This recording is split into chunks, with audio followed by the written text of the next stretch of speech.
हम आकाशवाणी के हजारीबाग केंद्र से बोल रहे हैं एफएम 102.1 मेगाहर्ट्ज पर।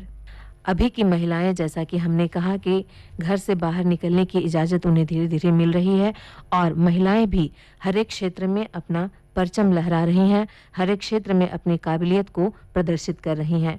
इसी कड़ी में आज कई ऐसी महिलाएं हैं जो घर बैठे भी अपनी कुछ न कुछ आमदनी करके आर्थिक रूप से संपन्न होने की हर संभव कोशिश कर रही हैं।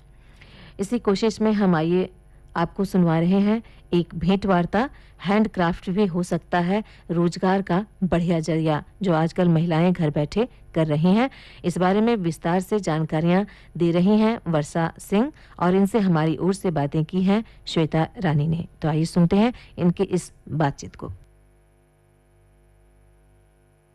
बहनों, हैंडक्राफ्ट यानी हस्त निर्मित वस्तुओं को बढ़ावा देने के लिए सरकार भी झारक्राफ्ट के जरिए काम कर रही है, जिससे जुड़कर कई महिलाएं आत्मनिर्भर भी बन रही हैं। इसी कड़ी में हम आज आपको एक ऐसी महिला से मिलवा रहे हैं जिन्होंने क्राफ्ट में कहा जाए तो महारत हासिल की हुई है और गांव-गांव जाकर अन्य महिलाओं को भी हुनरमंद बना रही हैं इस हुनर से और उन्हें आत्मनिर्भर बनने में भी अपनी भूमिका निभा रही हैं। तो वर्षा सिंह जी, आपका हमारे इस कार्यक्रम में बहुत बहुत स्वागत है। नमस्कार। नमस्कार। तो आपने जो गांव-गांव में जाकर के महिलाओं को क्राफ्ट के आइटम्स को सिखाना शुरू किया है, ये कब से आप कर रही हैं? ये तो मैं अभी पिछले कुछ 5 से 7 वर्षों से कर रही हूँ, लेकिन इससे पहले मैं बहुत सारी संस्थाओं में भी करा चुकी हूँ। जैसे कि आप कृषि विज्ञान केंद्र ही ले लें, जो रोजगार का एक माध्यम होता है, जिसके चलते वो अपने रोजगार को आगे बढ़ा सके। क्योंकि ये संभव नहीं है कि हर महिला किसी ऑफिस में ही काम करे। वो घर बैठे अपने परिवार को देखते हुए ही और अपने हुनरमंद हाथों को इस्तेमाल करके अगर कुछ अर्न कर ले, अपनी पूंजी एकत्रित कर ले, तो इससे बढ़कर और क्या हो सकती है बात। बहुत अच्छी बात आपने कही है। आप अब तक कितनी महिलाओं को इस तरह का ट्रेनिंग दे चुकी? मेरे ख्याल से मुझे लगता है कि मैं अब तक 10,000 से ऊपर महिलाओं को सिखा चुकी हूँ। गांव में जाकर के 40 गांव कवर कर चुकी हूँ और चाहूंगी कि मैं ये गिनती को बढ़ाती रहूं। आपकी सोच भी बहुत अच्छी है। आप महिलाओं को ट्रेंड करना चाहती हैं ताकि वो आत्मनिर्भर बन सकें। जब गांव-गांव में आप जाती हैं सिखाने के लिए, तो वहाँ पर किस तरह का सपोर्ट मिलता है आपको? मुझे वहाँ बहुत अच्छा सपोर्ट मिलता है, क्योंकि महिलाओं में एक इच्छा होती है कि मुझे कुछ नया सीखने को मिलेगा जिससे मेरा रोजगार बढ़ेगा। मुझे तो खैर महिलाओं से बहुत सपोर्ट मिलता है। मैं जिस भी गाँव में गई हूँ, मुझे बहुत अच्छा सपोर्ट मिला है। रोजगार की आपने जहाँ तक बात कही है, तो क्राफ्ट में आप किस किस तरह के आइटम्स को सिखाती हैं जिससे महिलाएं सीख करके और रोजगार को अपना सकें? रोजगार के लिए तो ऐसे कहा जाए तो लाइफस्टाइल जो एक, तो उसमें हर वो चीज आता है, चाहे वो घर सजाना हो, वस्त्र हो या ऊनी, मतलब जो ऊनी वेयर आप विंटर वेयर बोल सकते हैं, वो सारी चीजें लाइफस्टाइल में आती हैं। और वुलन को आप ऐसे कह सकती हैं जो कि आपको एक लोकल मार्केट में नहीं मिलेगा। आजकल जो रेडीमेड का हो गया, सारी मशीन से निर्मित चीजें, लेकिन हाथ से बिना हुआ आज भी वो मार्केट में अवेलेबल नहीं है। तो इससे है कि जैसे बहुत सारे वुलन सॉक्स हो गए, चेस्ट वार्मर हो गया, मफलर्स हो गया, शॉल्स हो गया, ये सारी चीजें जो कि हस्त निर्मित, हाथ से बिनी हुई चीजें, तो इसकी डिमांड आज भी मार्केट में ज्यादा है। बस हम लोग को चाहिए कि एक छोटा सा प्लेटफॉर्म भी मिल जाए। नहीं भी मिलता है फिर भी लोग पूछते हैं कि अगर कहीं से हाथ का बना हुआ चीज मिल जाए तो हम जरूर लें। जहाँ तक जिन महिलाओं से हम बनवाते हैं, मेरा डिमांड देखते हैं ऊनी बनी हुई चीजों का डिमांड ज्यादा है। प्रधानमंत्री जी का भी अभी एक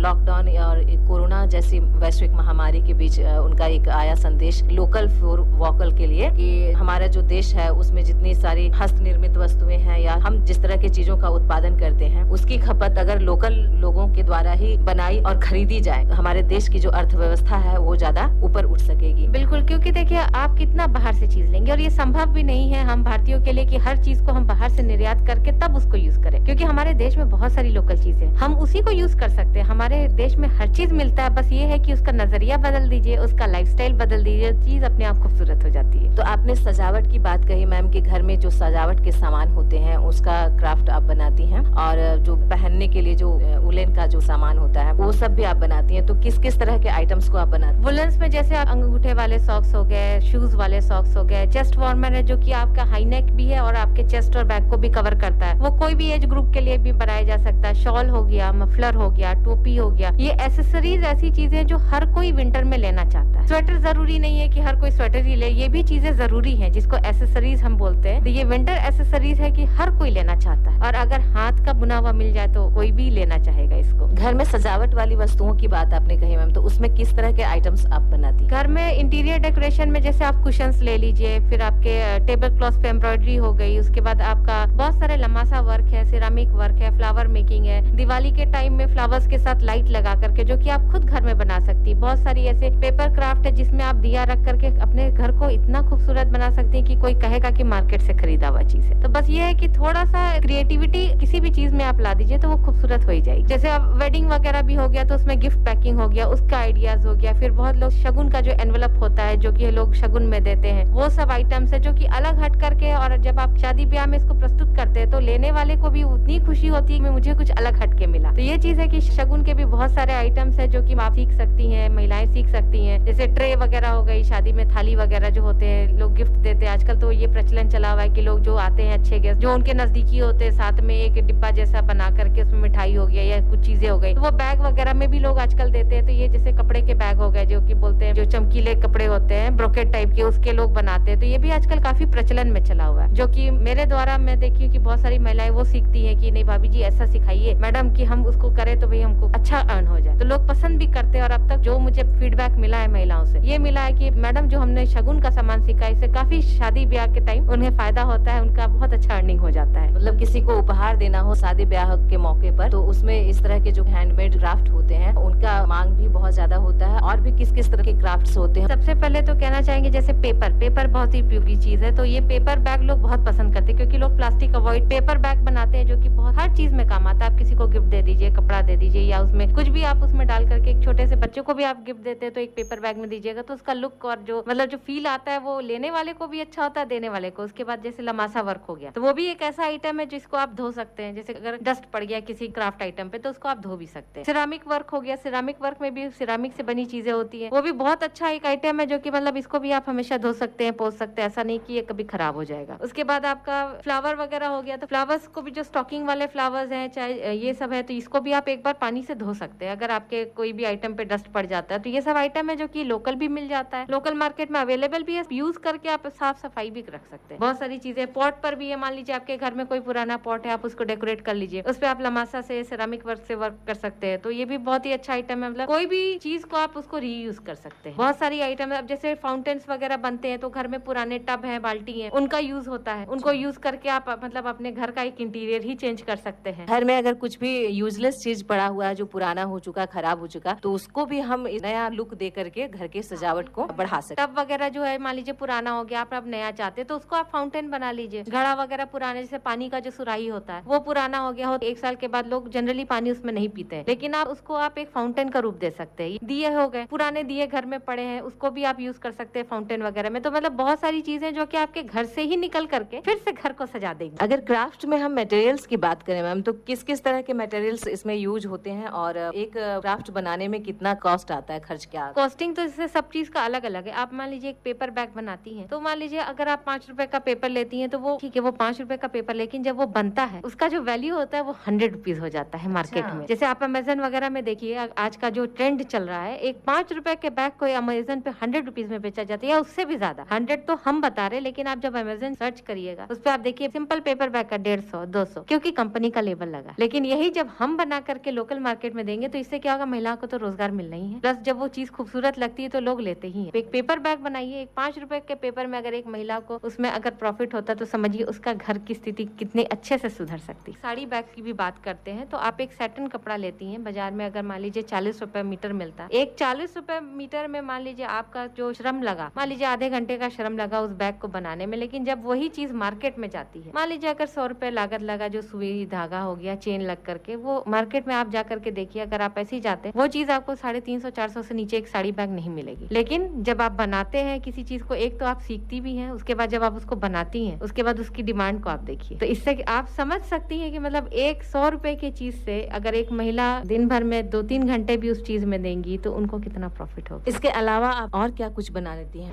इसमें बहुत सारी चीजें, जैसे सिलाई हो गई, जो फैब्रिक हो गया, तरह तरह के सूट्स हैं, ब्लाउजेज हैं, प्लाजो वगैरह जो अभी ट्रेंड में चला हुआ है, कई तरह के प्लाजोज हैं। एक कहिए कि फैशन डिजाइनिंग का कोर्स भी हम करवाते हैं महिलाओं को जो करना चाहे, सिलाई में ज्यादा इंटरेस्टेड है, जो कढ़ाई में उनको चादर वगैरह पे कढ़ाई हो गया, आपका टेबल क्लॉथ पे हो गया, कुशन कवर्स पे हो गया, ये एम्ब्रॉयडरी भी सिखाते हैं, हैंड एम्ब्रॉयडरी है, मशीन एम्ब्रॉयडरी है, क्रोशिया वर्क है। क्रोशिया वर्क को अलग हट के आइटम कह सकते हैं क्योंकि ये मार्केट में हम तो हजारीबाग में नहीं देखे। इसके भी आइटम्स जो है जो कि बहुत ही डिमांडिंग है, जैसे कुशन्स वगैरह क्रोशिया वर्क से बनते हैं, तो वो अलग ही है, उसका लुक है। देखने के बाद ही कोई उसको फील कर सकता है ये चीज क्या है, क्या बना है, जबकि है ऊन का ही, जो कि ऊन मार्केट में अवेलेबल है, आप कहीं भी खरीदिए। लगता कुछ नहीं ना, बस है जो मेहनत है और आपकी क्रिएटिविटी, ये दो चीज का संगम है, फिर तो चीज अच्छी बननी है। बिल्कुल सही बात आपने कहा है मैम। जूट बैग भी बनवाते हैं, सिखाते भी हैं। तो जूट बैग भी देखिए लोग प्लास्टिक मना कर रहे हैं, लेकिन जूट का आप बैग लेके चलिए, देखिए सामान भी अच्छे से आ जाता है, काफी वेट भी ले लेता है जूट बैग, और मतलब इको फ्रेंडली भी है। तो इसीलिए जूट बैग पे हम ज्यादा जोर देते हैं। जो भी महिलाएं आती है जो कहती है कि मैम हमको ऐसा चीज सिखाइए जो कि हम इसको रोजगार में ला सके, और मतलब ऐसा करे कि हमको मार्केट से कभी हटना ना पड़े, तो जूट बैग सबसे बेस्ट ऑप्शन है इसके लिए। हम उनको जूट बैग सिखाते हैं और इससे अच्छा रोजगार भी है उनका। जूट बैग जो तैयार करती हैं मैम, तो उसमें किस तरह का खर्च होता है और जूट बैग सीखने में क्या टाइम लग जाता है? जूट बैग में देखिए आप कितने तरह का सीखना चाहती है। जैसे कुछ महिलाएं आती है कि मैम 10-12 बैग सिखा दीजिए, तो जैसे हम एक 12 से 15 बैग का कोर्स रखे हैं, उसमें महिलाएं सीखती हैं। और जूट बैग जो है जैसे हम लोग तो बल्क में लेते हैं, लेकिन जब हम महिलाओं को देते हैं तो महिलाओं को उसी रेट में प्रोवाइड करते हैं। इससे क्या होता है कि मेरा एक संपर्क बढ़ता है। अब जैसे क्राफ्ट आइटम में आप ले लीजिए, जैसे सिरामिक वर्क हो गया, अब इसको एक्सपेंसिव चीज नहीं बोल सकते, इसमें लागत है, जैसे सिरामिक पाउडर हो गया, फेविकॉल हो गया, ये दो चीज का ही मिश्रण है। ये है कि बस आपको बनाना क्या, जैसे अब एक गणेश जी की मूर्ति ले लीजिए, इसको बस एक आटे की तरह गूंदना है, क्रिएटिविटी देना है, सही मात्रा में शेप देना है, सही तरीके से शेप देना है, उसके बाद सही रंग का चुनाव करना है। इसी से सिरामिक वर्क की खूबसूरती वो अलग हटके दिखेगी, कोई कह भी नहीं सकता ये किस चीज से बना हुआ है। मूर्तियों को बनाने के लिए अक्सर सांचे की जरूरत होती है मैम, तो ये क्या सांचे में डाल करके आप बनाती हैं या फिर हाथ से ही? ये सिरामिक वर्क जो हुआ ये तो बिना सांचे के बनाते हैं, और जब मूर्ति कला सिखाते हैं तो उसका सांचा भी बनाना सिखाते हैं, क्योंकि मूर्ति कला क्या है कि हर कोई को आप उतना ट्रेन नहीं कर पाती है कि वो परफेक्ट ही मूर्ति बने जो हम बाजारों में देखते हैं। तो उस परफेक्शन को बनाने के लिए जो मूर्ति कला मेरा कोर्स है उसमें है कि सांचा कैसे बनाया जाता है। ये भी ऐसा आइटम है जो कि जो लोग प्रोफेशनली बनना चाहते हैं, दिवाली में जो गणेश जी लक्ष्मी जी की मूर्तियां बनती हैं, दुर्गा जी की मूर्ति छोटी छोटी जो, तो वो सांचा बनाना भी हम बताते हैं, जो कि बहुत ही एक आसान विधि है। उसका मटेरियल जो आता है उसको मूर्ति कला मिल्क जो बोलते हैं, मिल्क से बनता है, वो एक तरीके का लिक्विड होता है, उससे बनता है, तो वो बनाना भी हम सिखाते हैं। अब जैसे पॉट वगैरह हो गया तो उस पे भी आप डिजाइनिंग कर सकते हैं। एमसिल से भी काम होता है, एमसिल भी बाजार में अवेलेबल है। ऐसा प्रोडक्ट है जिससे कि आप बहुत सारी चीजें बना सकती है। एमसिल से ज्वेलरी भी आप बना सकती हैं, पहनने वाला बहुत ही डिजाइनर ज्वेलरी बनती है, जो कि टूटती भी नहीं है और बहुत ज्यादा एक्सपेंसिव भी एमसिल नहीं आता। आप 30 रुपीज का एक पैक लीजिए, जिसमें कि आपका एक गले का, कान का, रिंग, ये 3 चीजें आपकी बहुत ही अच्छी बन जाए। स्टॉकिंग फ्लावर्स हो, ये बहुत ही अच्छा है, किसी भी आप छोटे पॉट में इसको डेकोरेट कर दीजिए। दिवाली वगैरह में अगर आपको सजाना है तो इसमें जो आपकी पुरानी घर में लाइट लगी हुई है, आप वो भी इसमें लगा करके स्टॉकिंग में आप उसको फिर से एक नया रूप दे करके नई तरीके से सजा सकती हैं। अब जैसे आपके पास कोई अच्छी साड़ी पुरानी पड़ी है, आपको नहीं पहनने का मन है, तो इससे आप साड़ी बैग बना सकती हैं, डिजाइनर पर्स बना सकती हैं और ऑर्गेनाइजर बैग बना सकती हैं, जो कि आप इसको रीयूज कर सकती हैं। इसके अंदर आप पुराने चादर वगैरह भी डाल करके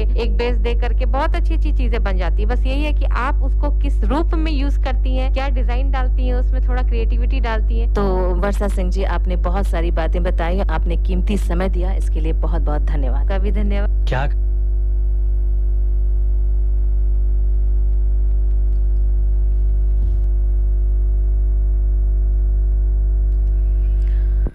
तो बहनों, अभी आपने सुना भेंट वार्ता, हैंडक्राफ्ट भी हो सकता है रोजगार का बढ़िया जरिया। इस बारे में विस्तार से और बहुत ही अच्छी जानकारियां दे रही थी वर्षा सिंह, और इनसे हमारी ओर से बातें कर रही थी श्वेता रानी।